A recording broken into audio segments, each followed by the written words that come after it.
Sunday, June 12th, 2016. The time, 02:03. 911, what's the location of your emergency? In the Pulse in Orlando. My friend got shot in the bathroom. There's a lot of dead people. There's multiple people in there. Shooting, and there's a lot of people dead. He said he can't talk. I couldn't feel my legs. I tried to get to the exit. I was dragging myself to the exit. I couldn't feel my feet. The music cut off and it went silent, and all you heard was gunshots.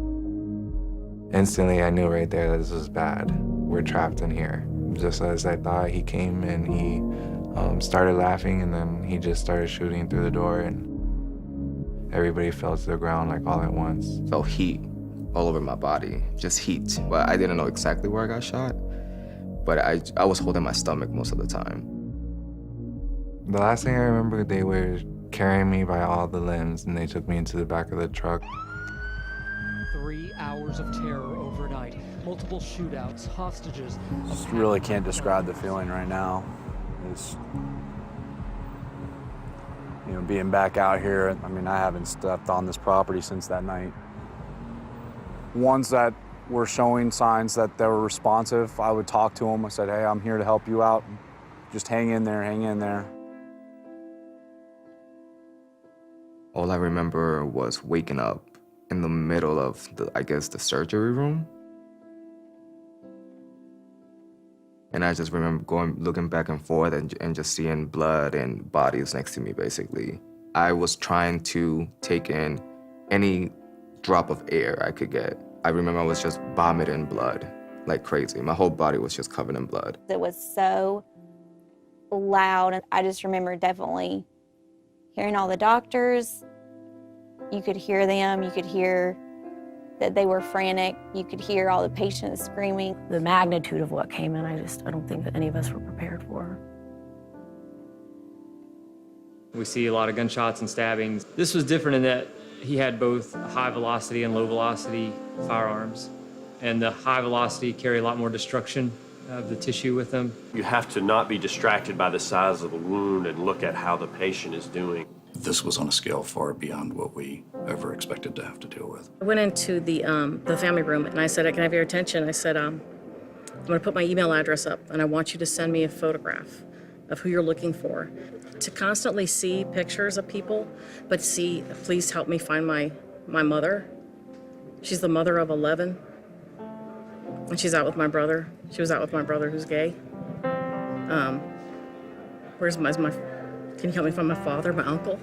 You hear him reading names and conditions of the patients that we had here. Next, Brian Garabello, critical. Paula Blanco, stable. You hear sighs of relief. You hear sighs of anguish. I mean, one of the things that we learned was you need to have someone with a clinical background staying in the family rooms because people would faint. When the list was read, we said we have 4 here that we haven't yet identified. And then all the families were like, well, what about mine? A memory that I will never get out of my head. It's the picture of 5 really clean, white, shiny medical examiner vans. And one at a time in synchrony, one backs up and leaves and goes out to Orange Avenue, and another one backs up and goes out. There's 1 or 2 people in each one of these vans, and it's over just like that. It's 6 a.m. and it's just over like that for them?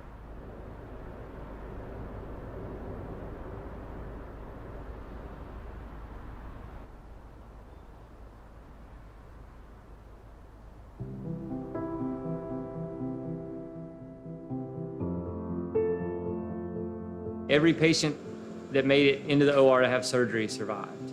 Every single one. We took in 35 alive, and we still have 35 alive. No patients have succumbed to their injuries since the initial 9 patients who came to us at the time of the shooting. All of the patients since arrival to the hospital are still with us. I would say drill. I would say practice. Have a plan, okay? If you fail to plan, then you're planning to fail. There was a tremendous amount of preparation. There's a tremendous amount of training. I don't know how to explain some of the things that were just the way they needed to be, other than there had to have been some grace. There were the right people in the right place so many times through the night. To have the outcomes that we did, I mean, it's truly remarkable, truly a work of God and a work of all the team members that came together to help, from EMS to the police to ER to the OR. I'm surrounded by heroes. I'll never forget this. For the rest of my life, I'll never forget what they did. We immediately made the decision to hold all the bills. And I think it's our culture of compassion in the organization. One night that week, I went out, got in my car, and it was quiet. Like a wave of emotion hit me, and I realized that everything that the counselors had been talking about was for me. It's when you're quiet and by yourself, that's when things get hard. And honestly, I've been seeing a counselor. It took me about a month to get to that point because I'm a strong surgeon. I'm confident, right? Not really, but I don't need help. That's for the residents and that's for the nursing staff. I was wrong. The higher I get in leadership, the more I realize that there's hardly anything I can do on my own. The night of June 12th, Orlando Health received 44 victims within 2 hours and performed 28 surgeries. As of today, we've performed 71 surgeries on these patients, and thanks to the skill of our clinical team and the grace of God, no patient has died since the early morning hours when this tragedy first occurred. I think we all struggled with the notion of hate, manifesting in the way that it did. And I think the only way that I've been able to reconcile that for myself moving forward is just, I watched the opposite of that. I watched love and I watched compassion, I watched empathy in terms of how people cared for each other and supported each other and believed in each other. That, for me, will change me forever. Eric, come over here. Come. I can't really We all got matching tattoos, and we just put them in different places, but... We got him across the street from Pulse. Don't stop being prepared. We talk about disasters, and you've seen a lot across the United States. You've seen a lot across the world. We've got to be prepared as a nation. Are you prepared? Are you ready? And stop the fluff stuff. Stop saying I have some policy that's 13 years old that's dusty on the shelf. As a hospital, you have that obligation. So are you ready? Oh gosh, we have another drill. In the past, I've had that attitude. We all have that attitude, but it is of utmost importance.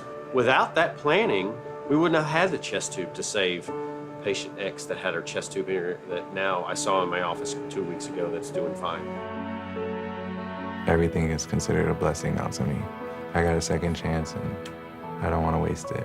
I go there for my doctor's appointment, and every time I see it, I get flashbacks, but I get good flashbacks. I don't get crazy flashbacks or scary flashbacks. I was basically born again there.